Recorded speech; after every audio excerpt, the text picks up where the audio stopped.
Hi again, and welcome to the evening of day 2 of Let's Make a Sourdough Starter. Tonight, we're going to have a look again at our sourdough starter and see how it's going. So let's get to it. So here we have Bob, our wheat starter that's made with all-purpose flour that's unbleached and organic.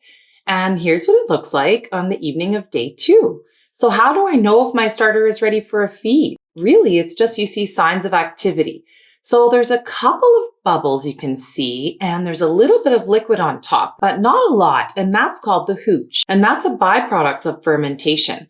So the wild yeast and the bacteria ferment the sugars, and they release ethanol and carbon dioxide. On day 2, we typically don't see enough bubbles and hooch, the signs of activity and hunger, in order to warrant feeding. We don't want to dilute the organisms with food until we see significant signs of fermentation.